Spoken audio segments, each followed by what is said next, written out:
Once again coming in from Turkey as there has been a new 5.7 magnitude earthquake that has hit east of Turkey. This is the fifth quake that has hit Turkey in 24 hours. We have already been talking about the trail of destruction that the previous four earthquakes and the aftershocks really have led to, where the death toll has become close to a 5,000 figure. Buildings have come down, and there are relief and rescue operations that are still underway. And even as we speak about the Kahramanmaraş earthquake, a fifth one has struck Turkey as the death toll is very close to the 5,000 figure.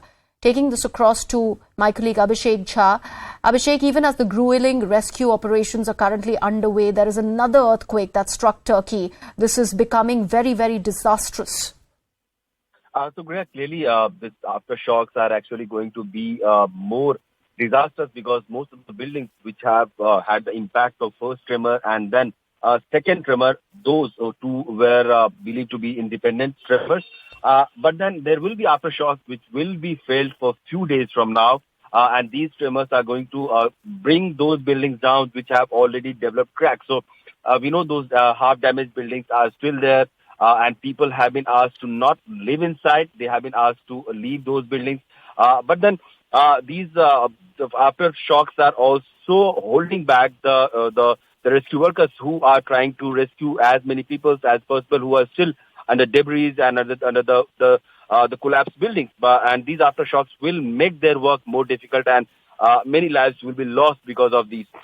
We have also seen how India has sent its first rescue team, first responders of national disaster relief missions, and India has also sent doctors, and the army is going to set up a mobile hospital unit where it will be able to treat many patients who has got impacted because of this tremor. So all throughout from the world there is a help, there is a rescue and relief materials that is pouring in Turkey in this hour of crisis and grief. All right, Abhishek, stay on with us. We've got some more breaking news, which is to do with this quake that has jolted Turkey. More than 4,000 people have been confirmed to have died. India, in fact, has offered aid to Turkey, like we've been bringing to you. These are live visuals that are coming in from the Delhi Hinton airport. One of the planes carrying Indian aid has already landed in Turkey, remember. Abhishek, we were talking about how this is a very, very concerning state for Turkey, for Syria. India, of course, like many other countries, is offering to help. One of the planes has reached Turkey. The other one is still underway. They are still going to go ahead to Turkey. This is the second plane. This, I believe, will also be carrying more NDRF personnel for relief and rescue operations. Is that right? Yes, Reha, because India is sending about 100 NDRF personnel with high-end equipment and cutters and all those materials that will be required to bring up more people from these rubbles and debris. And also, Army Field Hospital is being established in Turkey because the Army wants to extend those medical facilities and aid to the people.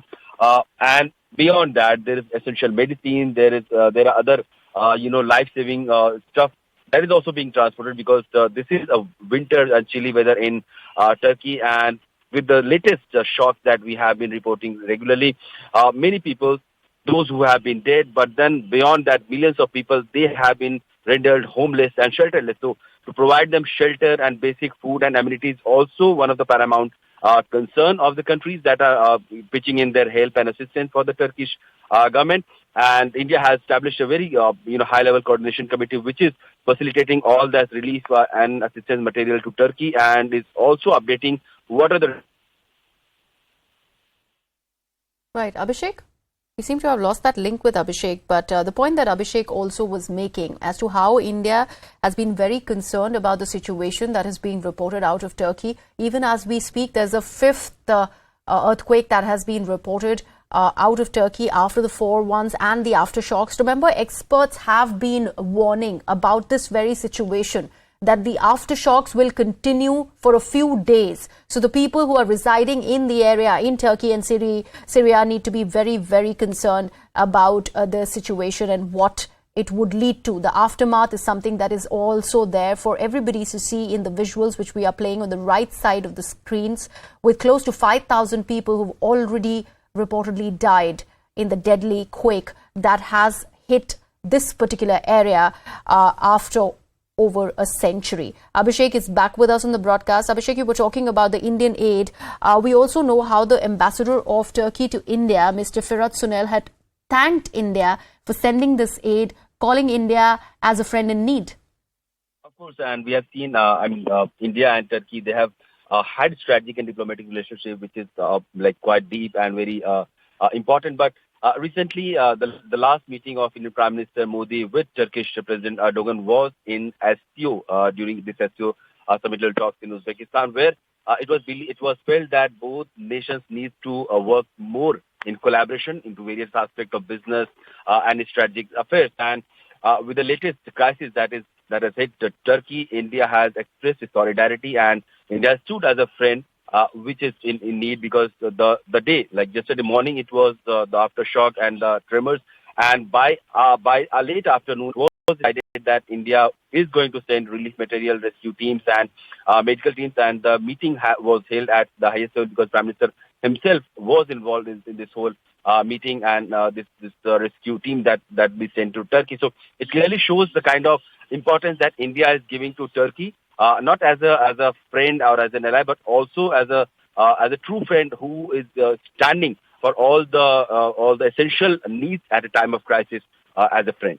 Absolutely. And Abhishek, we also heard how Atul Karwal, who's the IG NDRF, they were mentioning how these teams of NDRF personnel are going to be helping with the relief and rescue operations, because that is still underway. We're talking about a casualty figure which has reached close to 5,000, which is very, very concerning.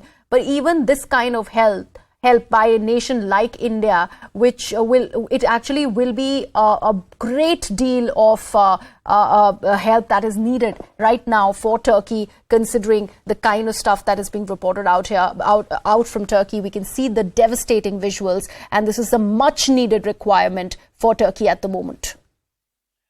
We know that India is sending as many people as possible, because the second tremor that was in the evening of yesterday was actually disastrous, because it has left so many lives under crisis, and two back-to-back tremors, both at a magnitude of around 7.5, is very rare. And this has actually jolted Turkish, especially southern Turkey, bordering Syria and Lebanon. So there are rescue operations that is also going on at the bordering area of Turkey. India has already sent C-17 flight with more than 50 NDRF people which are trained in search and rescue personnel. There is dog squad that is specially sent from India, which will help find more people who are still trapped under these collapsed buildings, and they will try to find if more people can be rescued and what could be the way forward. The equipments which are necessary at this point of time in Turkey are also being sent. Relief materials are being sent. Other necessary utilities which are needed for those who are saved and they are still in the need of shelter and food and communities of life. This is also being extended from Indian side, and there has not been any limit put as to how much of relief and assistance material India is going to send. This is a process that will continue for a few days from now. Also, Abhishek, the United States Geological Survey earlier had recorded about 24 aftershocks in Turkey. We've seen another jolt, another tremor that's hit Turkey, and we're talking about how it is 5.7 of 5.7 magnitude. Of course, the authorities are well equipped, but considering the massive jolt that was 7.8 that was witnessed yesterday, the rescue relief operations are going to take a huge amount of time to actually be carried out. So are there more countries who are jumping in to help along with India? We are hearing about how many nations have actually joined together to send that relief and rescue material that Turkey needs at the moment, very, very crucially. Of course, Griha. I mean, this is the kind of crisis where all the countries try to send and extend help on humanitarian ground. We have seen countries like Pakistan, Kuwait, and USA, NATO, European Union. Every part of the world is sending their help and their solidarity also with the Turkish people.